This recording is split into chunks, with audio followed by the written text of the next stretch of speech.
మరి ఇప్పుడు భీమవరంలో పోటీ చేసినా, గాజువాకలో చేసినా, తిరుపతిలో చేసినా ఆయన ఈసారి సేఫ్ సీట్ ఎంచుకుంటాడు. అసెంబ్లీ గెలవటానికి అవకాశాలు ఖచ్చితంగా ఉన్నాయి. ఎవరమో చెప్పలేం జ్యోతిష్యాన్ని. పార్లమెంటు కూడా స్కోప్ ఉంటుంది. సో రెండు ఉన్నప్పుడు ఏమవుతుంది అంటే, ఒకవేళ రాష్ట్రంలో ఈ కూటమి అధికారంలోకి రాకపోతే పవన్ కళ్యాణ్ పార్లమెంట్లో ఉండి ఎన్డీఏలో కేంద్ర మంత్రి కాగలడు. ఎందుకంటే ఇప్పుడున్న వాతావరణం చూస్తే, ఇప్పుడున్న రాజకీయ పరిస్థితులు చూస్తే నరేంద్ర మోడీ మరోసారి ప్రధాని కావడం వైపుగా వాతావరణం కనబడుతుంది. అఫ్కోర్స్ కేవియట్ ఎప్పుడు ఉంటుంది, ఎన్నికల్లో చివరి ఓటు లెక్క పెట్టేదాకా ఏమీ చెప్పలేము.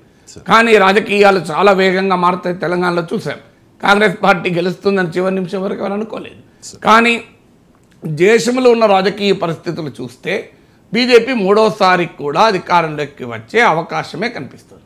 అప్పుడు పవన్ కళ్యాణ్ జాతీయ స్థాయిలో ఎన్డీఏలో ఒక ముఖ్య నేతగా, సౌత్ ఇండియాలో ఒక గుర్తింపు పొందిన నాయకుడిగా, కేంద్ర మంత్రిగా, క్యాబినెట్ మంత్రిగా, అన్న చిరంజీవి సహాయ మంత్రి మాత్రమే కాంగ్రెస్లో విలీనం చేసుకున్నా. కానీ పవన్ కళ్యాణ్ కేంద్ర క్యాబినెట్ మంత్రిగా అయ్యే అవకాశం ఉంది. పవన్ కళ్యాణ్ ముందు పెట్టి భారతీయ జనతా పార్టీ ఆంధ్రప్రదేశ్లో రాజకీయం చేస్తుంది. ఈ రాజకీయంలో అవసరమైతే టీడీపీని కూడా లెక్క చేయని రాజకీయం చేస్తుంది. మీరు చూస్తుండండి, ఇవాళ నేను చెప్పేది నిజమవుతుందో మీరే చూస్తారు.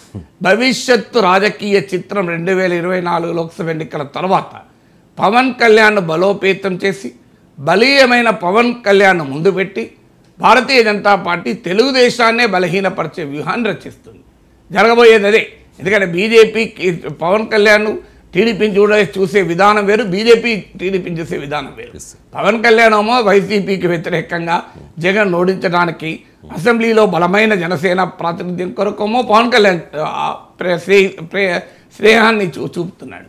బీజేపీ అలా ఉండదు. బీజేపీ వ్యూహం ఏంటంటే తాను పెరగటానికి ఏ రకమైన రాజకీయ అస్త్రాలను ప్రయోగించాలో నిర్మోహమాటంగా ఆ రాజకీయ అస్త్రాలను ప్రయోగిస్తుంది. ఇది భారతీయ జనతా పార్టీ హిస్టరీ అది. అందువల్ల రాబోయే కాలంలో పవన్ కళ్యాణ్కి ఆ స్కోప్ కూడా ఉంటుంది. బహుశా బీజేపీ జాతీయ నాయకత్వం పవన్ కళ్యాణ్కి ఆ అడ్వైస్ కూడా ఇచ్చినా ఆశ్చర్యపడాల్సింది లేదు. మీరు పార్లమెంటుకు అసెంబ్లీకి చేయండి, భవిష్యత్ రాజకీయాలను బట్టి చూద్దామని. అందువల్ల ఏ రకంగా చూసినా టీడీపీ బీజేపీ మధ్య జరిగే పొత్తులో పవన్ కళ్యాణ్ కీలకం, ఈ కూటమిలో పవన్ కళ్యాణ్ కీలకం. టీడీపీ బీజేపీ గనక కలిస్తే తెలుగుదేశం ఎంత బలపడుతుందో నేను చెప్పలేను, కానీ జనసేన మాత్రం బలపడుతుంది. పవన్ కళ్యాణ్కు ఎక్కడ లేని బలం పెరుగుతుంది కూటమిలో. కంపారిటివ్లీ ఇప్పుడున్న దానికన్నా జనసేన కీలక పాత్రధార అవుతుంది కూటమిలో.